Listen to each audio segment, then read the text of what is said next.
This is why you're hard stuck platinum playing CYPHER on Sunset. Top mid.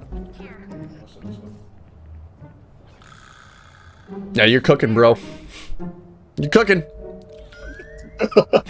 We're cooking, bro. You could be dead, man. You could be dead. You could be dead, bro. This is highly stressful. Please throw it anywhere. Anywhere. Like, anywhere's good. Anywhere's good, man. Anywhere's good, bro.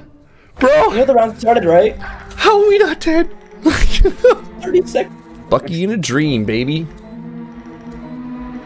Okay. This is gonna be against a lot of coaches' recommendations. I'm gonna do it anyway. Get the Vandal in your hand more often than not.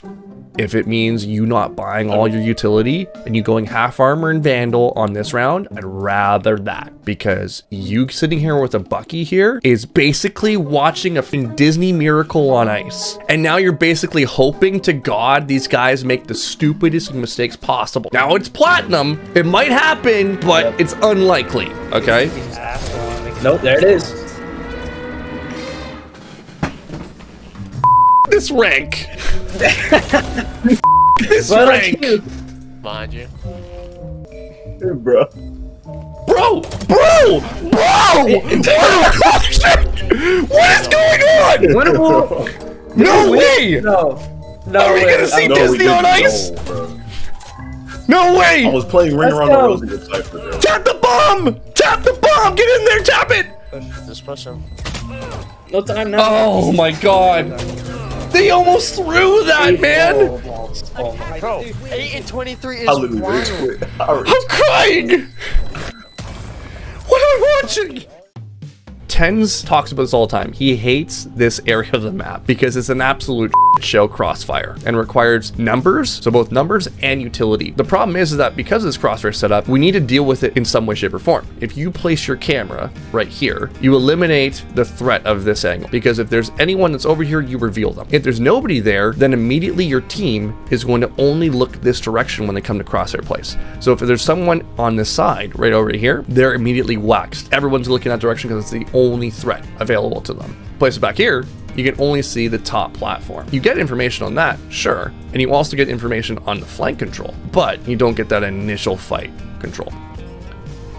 Now, you decided to plant in the default spot, which is a problem as well. Why do we want to plant open? Okay. So we could hold from multiple angles? Correct. So this spot right here is probably the best spot in the whole bomb site. You can see it from CT, you can see it from A main, you can see it from here. So this is the most ideal spot to be planting.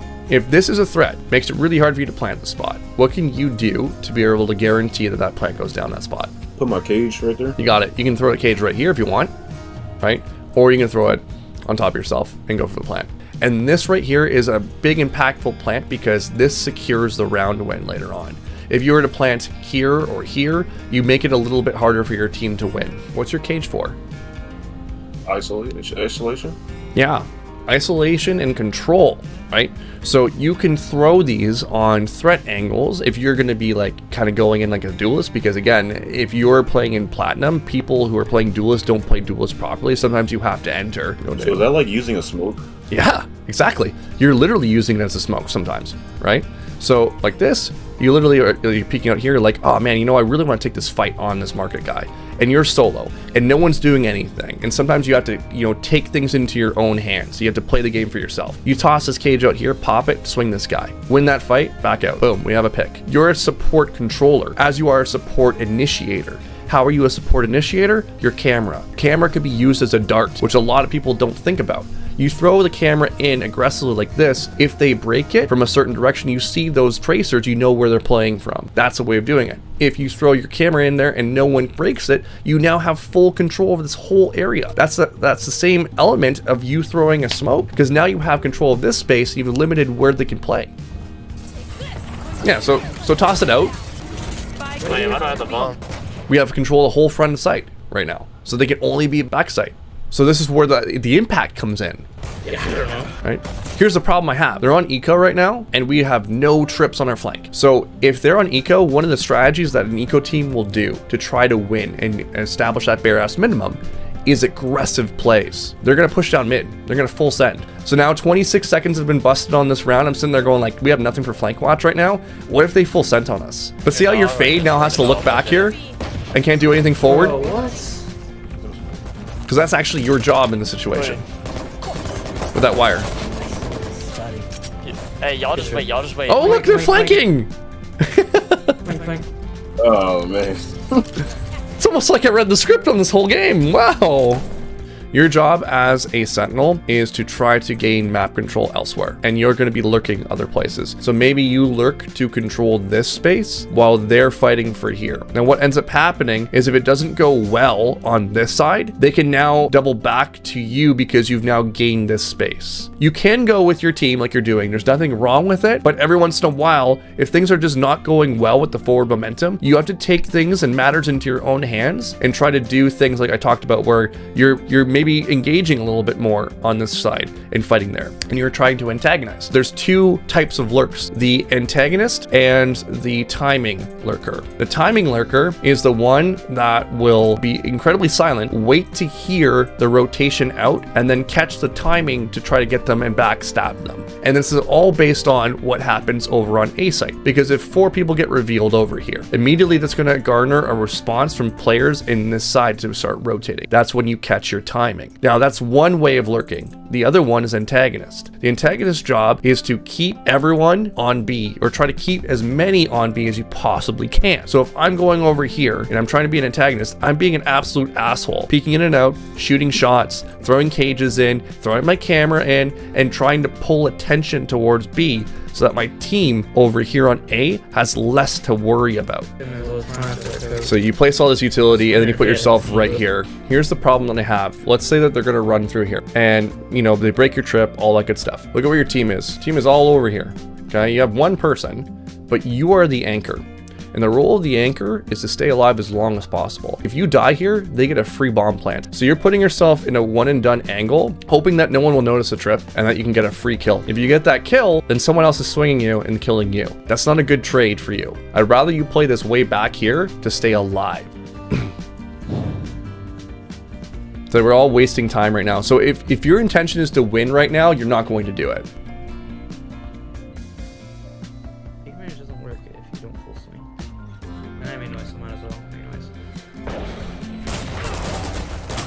Huge.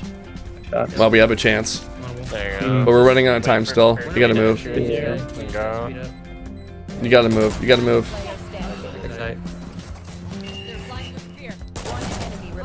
Oh, they're throwing. That's crazy that they got this close.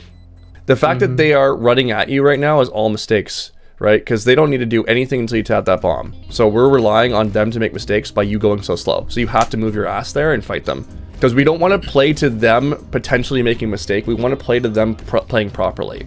If you play to them making mistakes, you're relying on something random happening. And that's not going to be the case when you get into higher ranks. Because they're going to be less and less likely to make those mistakes. See how they're just walking through B? They're just having a chill. There's a million things that we could have done. For example, setting up our utility ahead of time, placing your trips here for a more defensive setup if you want to go super passive and let them have the front side of sight so that they can't take the back side and you have like a spot to stage a retake from. You can also start thinking about putting your stuff more aggressively. So placing it through here off the hop so that they can't just take this space for free.